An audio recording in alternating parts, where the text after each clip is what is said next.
Hi, I'm Brooke Dunn. I'm the Communications and Marketing Coordinator for the town of Breckenridge. Last night we had a town council meeting and I'm joined by Jay Beckerman to talk about it. How are you today? So good, Brooke. It's so nice to be outside on Yes. this beautiful day, and joining us is Kona, and he's a rescue from the animal shelter. Amazing. Welcome, Kona.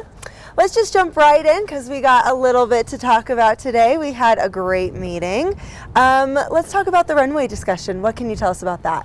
Well, thank you. You know, as we've talked about before, the runway is one of our last large workforce housing projects, 148 units with a mix between multifamily townhomes, duplexes, single families, and single family units with ADUs, which are accessory dwelling units that would be rentals in addition to the for sale housing.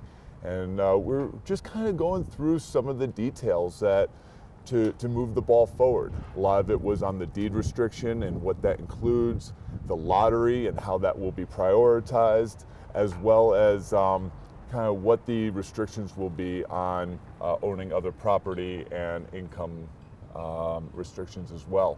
So we were really excited. Those townhomes are going to be well placed. They're the most heavily subsidized by the town. And so those are going to be really focused on our workforce and low barriers to entry as far as trying to reserve those for our workforce. And then the duplexes and single families will have a little bit less restrictions on them. There won't be income testings. And so yeah, we're really excited to get some consensus with council and to move forward. Yeah, that's a great project. Every time we talk about it, I'm very impressed with staff's work, council's work. It's going to be really, really good for our workforce. I think it's going to be great. And you know, just to be clear, all the 148 units will be for workforce and for people that work and live in Breckenridge in the Upper Blue. Those townhomes are just going to be a little bit more geared to the first-time buyer market.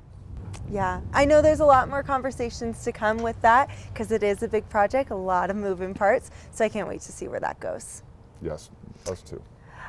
Next, let's talk a little bit about the flavor ban for nicotine. We did have it for first reading, correct? We did, and it has been such a huge push. And I think the best part of the push is that it's come from our youth. 6 months, 12 months ago, we had some high school seniors and juniors and sophomores come up and speak at public comment about the dangers of flavored tobacco and what that's leading to. And from that youth movement derived this wonderful flavor ban that's going to really be geared to protecting our youth. We're aware of the unintended consequences that's going to have, and perhaps there'll be less. We can't eliminate all licensees for flavored tobacco, but we can definitely narrow it down to about 4 different units in the entire county, which will allow the Sheriff's Department to focus on them and make sure they are doing the ID check. And that, again, our primary focus is protecting our youth. Yeah, it's a great discussion every time it comes to council, but I'm really excited that it's a county-wide thing. Like all the towns are involved in it, and I think it's going to be really positive for the community.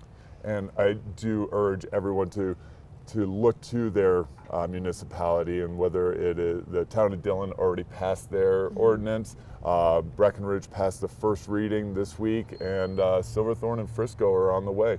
Great, I can't wait to see that go into effect. Let's switch gears a little bit and fast forward to summer. Let's talk about the E-Ride. What can you tell us about that? The E-Ride is back for its 3rd season. We went through 2 pilot years, and every year it's been expanded, and this year is no exception. We'll be having more docking stations, more bikes available for our workforce, for our residents, and for our guests to be able to not bring their cars into town. And it's really, again, we've said it for 3 years, it's the last mile that we're trying to solve here, where our workforce and our residents don't have to get in their cars at all. Our guests can park outside of town and take the bike in, And it's a great program, and weather permitting, it launches May 1st again this year. Yeah, I'm super excited for the launch, and I believe it's also going to be at Town Cleanup for people to take test rides and stuff like that if they've never tried it out. And it's become one of the town's favorite programs because of the effectiveness. We get so many usage out of it, and it meets all of our sustainability goals. Yes. So it's very exciting. Yeah, I can't wait to see them riding around town. That's right. Same kind of thing is Town Cleanup Day. What can you tell us about that? We have Town Cleanup Day and we have Town Party coming up. Yes. Definitely urge you to look at the, do you have the dates on? Yes, Town Cleanup Day is May 31st and Town Party is June 6th. Which, if I'm not mistaken, is a Friday this year. Yes, yeah. So that should be a lot of fun, and definitely encourage everyone to come out for both of those events. It is always fun. Most of town council's there and staff, and just look forward to being part of the community and engaging. And it'll be a great couple events. Yeah, a nice little kickoff to summer.